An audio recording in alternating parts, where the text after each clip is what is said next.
D'abord, le recueillement, le deuil et puis la détermination. Parce que vous savez que ces manifestations sont organisées en souvenir de M. Yakanou Étienne, mais également pour exiger la libération des personnes encore détenues. Et nous sommes déterminés à user de tous les moyens légaux pour mettre fin à cet arbitraire.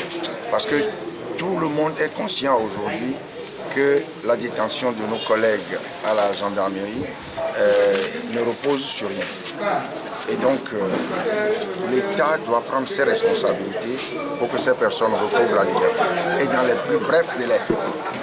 Monsieur le Président, est-ce que la rencontre entre Faure, si on peut parler de rencontre entre le président Faure et le président François Hollande, peut avoir des incidences sur le processus électoral actuel? Je ne sais pas ce qui s'est dit. Si on lui conseille d'agir de manière raisonnable, certainement. J'espère qu'il écoute les conseils de ceux avec qui il s'entretient. Que reprochez-vous au recensement électoral? Mais des irrégularités, ce ne sont pas des irrégularités qu'on peut comprendre. C'est un acharnement à frauder. Faire recenser des personnes qui n'en ont pas le droit, c'est-à-dire des mineurs, recenser des étrangers, c'est quelque chose qui ne se passe régulièrement qu'au Togo. Au cours de tous les recensements, toutes les révisions du fichier électoral, où les autorités togolaises ou la CENI s'acharnent à mettre en place un fichier non fiable. Monsieur le Président, après Dapan, Niamtougou, Kanté et Badou, est-ce que selon vous, les populations du Nord sont en train de prendre conscience de leur précarité? Pas du Nord, les populations togolaises, parce que Badou, la région des plateaux, c'est pas le Nord. Les populations du Togo sont... ça fait longtemps qu'elles ont pris conscience de leur situation, mais aujourd'hui, elles expriment de manière peut-être... je ne veux pas dire brutale, mais de la manière la plus appropriée selon elles, leur ras-le-bol d'un régime qui ne se préoccupe pas de leur sort. Et donc je pense qu'elles ont raison.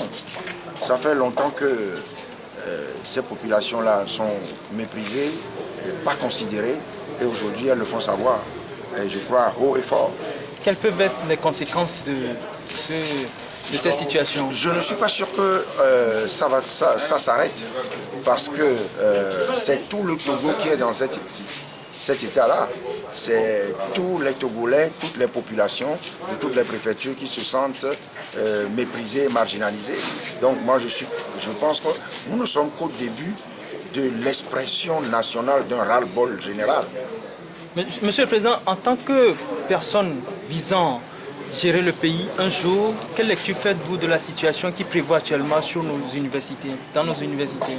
Mais moi, quand je vois l'état dans lequel nos étudiants, travaillent, je me dis il faut améliorer les conditions de travail des étudiants. Sinon, je crois que nos étudiants sont trop gentils. Dans tous les pays du monde, les étudiants réclament, revendiquent. Pendant longtemps, ils se sont tués. Et ils se sont réveillés pour dire nous avons droit à un sort meilleur que celui qu'on nous donne. Et donc, je suis d'accord avec eux, je suis conscient que ça fait longtemps qu'on aurait dû prévoir cela. La situation des élèves, des étudiants s'est beaucoup détériorée depuis les indépendances. Quand je voyage dans le pays, je vois des classes sous des arbres. Ça n'existait pas dans les années 60, ça se trouve aujourd'hui dans les villages. Et après 50 ans d'indépendance, tout ça devait être prévu. Alors, je crois que les étudiants ont raison et qu'il va falloir à un moment donné qu'on s'asseye et qu'on mette les ressources nationales à la disposition de choses sérieuses. Voilà. Monsieur le Président, les autorités parlent de manipulation des hommes politiques. Est-ce que vous vous reconnaissez dans ces propos? Je ne sais même pas qui manipule qui. Ça veut dire nous manipulons les étudiants. Oui. Qui manipule qui? Nous, les hommes politiques, nous manipulons les étudiants. J'aurais bien voulu le faire, mais je crois que les étudiants sont un peu plus débrouillards que nous et ils se préoccupent tout seuls de leur sort. Nous avons des projets pour eux.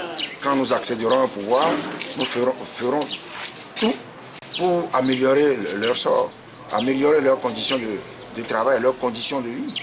Merci beaucoup, M. le Président. Je vous en prie.